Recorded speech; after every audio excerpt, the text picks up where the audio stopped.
Hi folks, you're with Tacitus today at your Pushback channel, and thank you for joining this audio live stream. In this essay, I'd like to talk about the political situation in Britain, the United Kingdom. It's hard to believe that what's happening is actually happening. I have to sort of stop sometimes and go, no, I must be dreaming this. But this just over 100 years ago,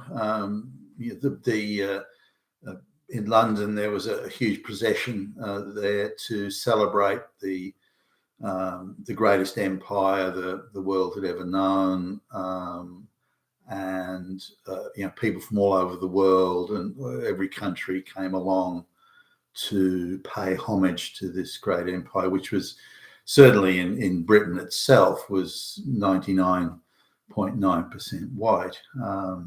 Now, people came from all over the world, so there were people from Africa and Asia and India and China and so on, paying homage to the great empire. And at the time, certainly from a naval perspective, at least, Britain was very, very powerful indeed. So it was a great, rich, powerful empire, and really was. Along with the United States and Germany, was shaping the world. Now all that's changed. If you'd said 100 years ago, or just over 100 years ago, that the Prime Minister of Britain was Indian, with a very Indian wife who refuses to become British, that the First Minister of Scotland would be a Pakistani who's a Muslim, who openly prays has Islamic religious practices and is quite, allegedly at least, quite pious and devout in that regard, and has himself photographed at Islamic prayer. That the Prime Minister of Ireland would be an Indian homosexual, that the Mayor of London would be a leftist Pakistani activist, and if the Home Secretary, one of the great officers of state of the United Kingdom, was also an Indian. If you said that 100 years ago, you'd be laughed out of the room. It would be simply impossible. It wouldn't be regarded as even minimally possible. The people would never have it. The other politicians would never vote for it. Yet we're supposed to believe that just a few days ago, the pretty much all white Scottish Assembly voted for a devout Muslim Pakistani who is running around telling 97% white Scotland that Scotland's just too white. The positions in the public service now, too white. There's just too many fucking white people. That's all there is to it. In Scotland, that's been white forever. This blow-in from Pakistan is just like, there are too many white people, and we're supposed to believe that the people in the Scottish Assembly somehow voted this devout Muslim Pakistani into office. This guy is saying that there's way too many white people, and at the same time as they gave his Islamic heritage, or heritage, his Islamic piety a free pass, a complete free pass, not a whisper of a moan. One of the other alleged contenders, who was a church-going Christian, she was written off as a Nazi. So, on top of this, this Hamza Youssef, the new there's a strong British name there, the new First Minister of Scotland, he's able to have himself photographed with an all-male prayer group in Islamic prayer, and have that photographed and have it featured as a credential of his diversity. Now, can you imagine if it was the reverse, where a Christian was having a prayer meeting with 4 or 5 other men? It would be screamed, "Misogyny! Hitler!" But because it's a brown guy and it's Islam, then yeah, that's fine. That's enrichment. And have you got a problem with that, you fucking Nazi? So let's just have a look at this. I don't believe for a minute that all white voting group voted him in. I just don't think that's got to be a sign of insanity. Were they bribed? Were they coerced? Were they threatened? What was the reason for this? Did they want someone in there to soften up the populace so they could all be accused of being racists when the party loses the next election? No matter what you think of it, it's a globalist play. I mean, of that we can be sure. But it's almost beyond belief that the white Christian was universally condemned, sneered at, accused of being a fascist. And here we've got the devout brown Muslim is heralded as being an example of diversity and enrichment. I mean, holy fuck. I can't even believe I'm saying this, let alone observing it and seeing it and hearing it and so on. And I've seen his speech where he just says Scotland is too white. I mean, fuck. And then you vote someone like that into the... oh, Jesus. You vote someone like that into office. It's unbelievable. So it's a globalist play. You know, no sane person would put someone like that there. No, I don't mind that you know, he's Pakistani. He wears Pakistani, you know, garb, and his wife wears Pakistani garb, and you know, dresses like they were in, you know, downtown Pakistan or something. Yeah, I guess I don't mind, but should they be holding political office? Now, some people are saying, well, he's going to sell Scotland out and that sort of thing. But it's hard to say, could he sell Scotland out more than Nicola Sturgeon did? And Nicola Sturgeon's got you know, her family and descendants are from Scotland, or certainly for a few generations. I mean, I've got a great grandmother who comes from Scotland. So, but this idea of that if there was a white person in there, it would be you know, a better situation. I mean, I think Nicola Sturgeon was a disaster for Scotland, but she did the things that the globalists wanted. You know, created the social division, did the race thing, did the gender thing, did the trans thing, did the LGBTQ thing. So she did all that sort of stuff to humiliate and degrade and divide. And otherwise cause the Scottish society to lose confidence in itself and be generally demoralised and confused and directionless. So she set the situation up perfectly for, if you like, some brown Muslim dude to come along as the first minister.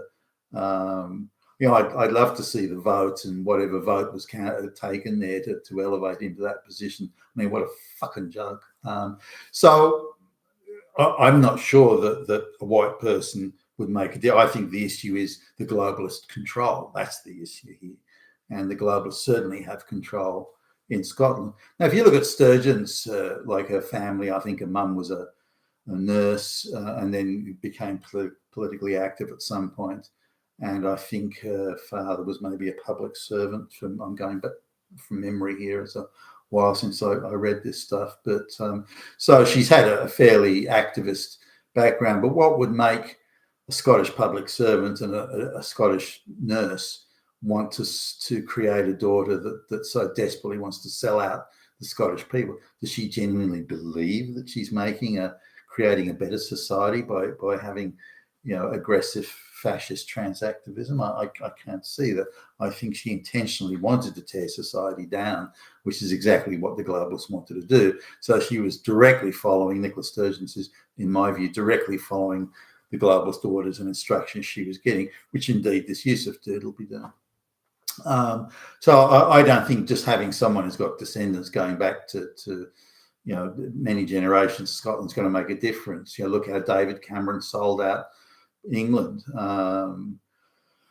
You know, look how Tony Blair sold out England. So it's the issue is the globalist control. That's we've got to get rid of the globalist control and the methods that they use to control the politicians and to silence them and to get them to be you know, obedient little little fetch and carry flunkies, which is all the politicians in Great Britain and the United Kingdom are now. They're just little fetch and carry flunkies for the globalists. They're nothing else.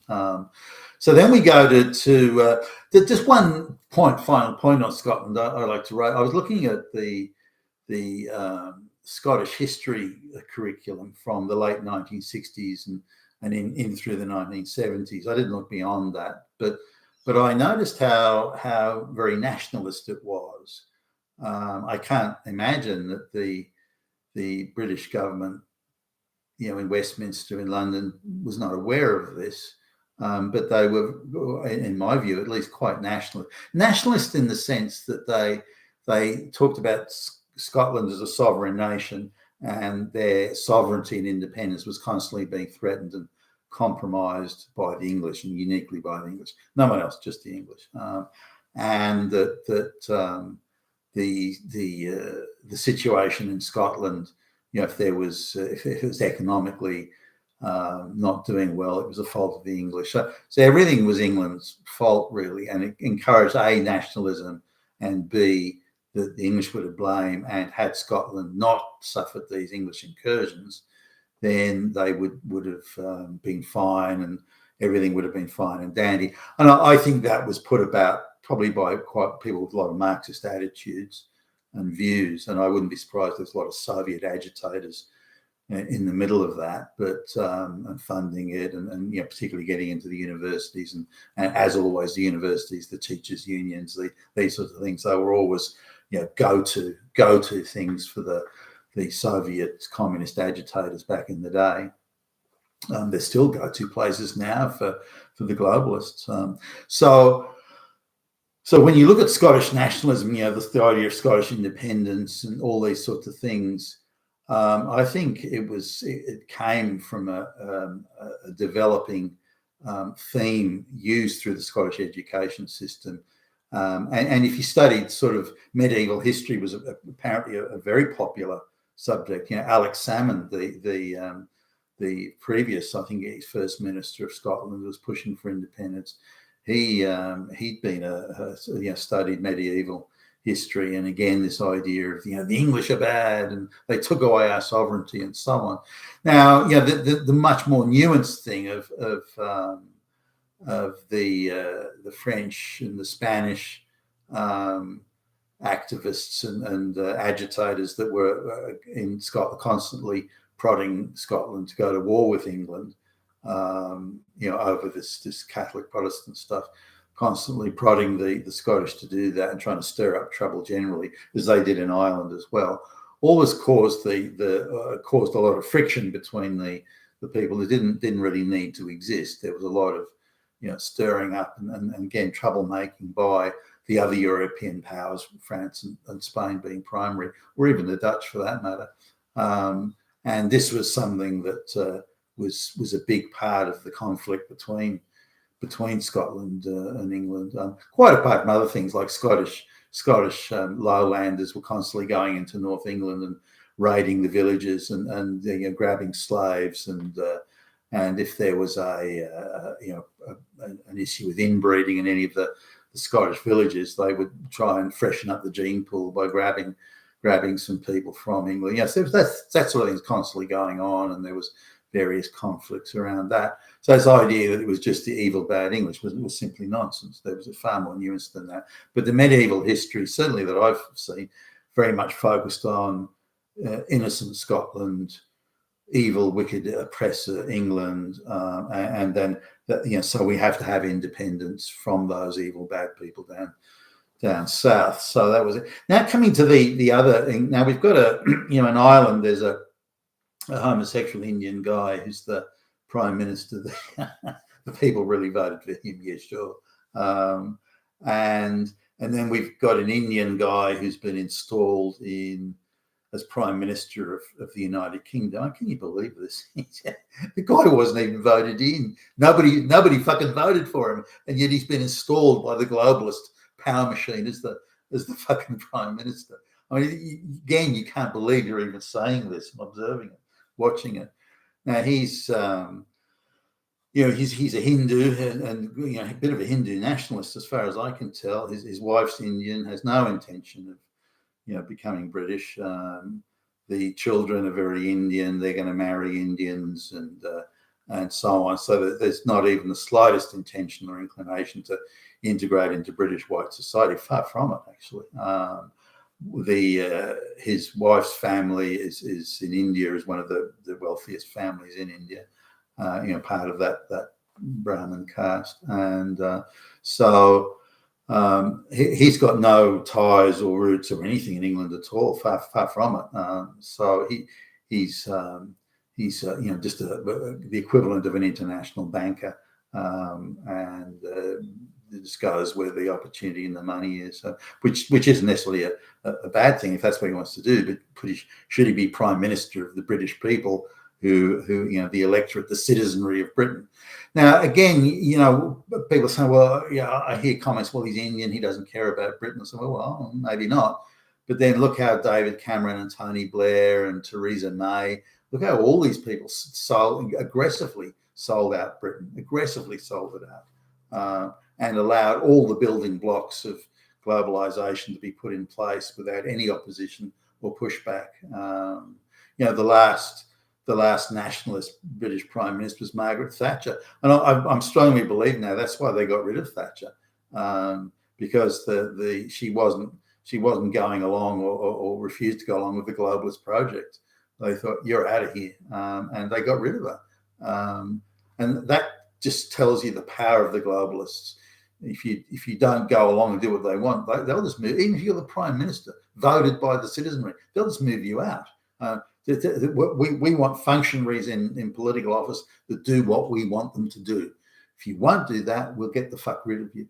And the same goes in Australia. There's a Prime Minister, an elected Prime Minister here who wasn't necessarily against the globalist project, but he was quite lukewarm about it. He didn't like the high rates of immigration. He didn't like the climate change thing, and he didn't think the LGBTQ and transgender thing were real issues that should be taken up as part of the culture war and that sort of thing. And so they just got rid of him and installed a super high immigration, pro global warming Prime Minister. Just installed them in there. You're out, buddy. That's the power these globalists have. So coming back to so we've got an Indian as the Prime Minister, and then in the Great Office of State, the Home Secretary, someone who's in charge of immigration, is also an Indian. Then the Mayor of London is also is a Pakistani. So, and is again a devout Muslim, and make sure that all the Muslim festivities are very strongly celebrated in London, while the Christian celebrations are, it's a bit offensive if you don't mind. So this is the situation in Britain now. It's hard to believe. I mean, Sadiq Khan, who's the Mayor of London, I'm uncertain about whether he was really voted in. I don't know whether that's a legitimate election there. There's quite a lot of Muslims in London. I don't know if there's enough to give him the sort of majorities he's been getting. And I don't know why any non-Muslim would vote for him.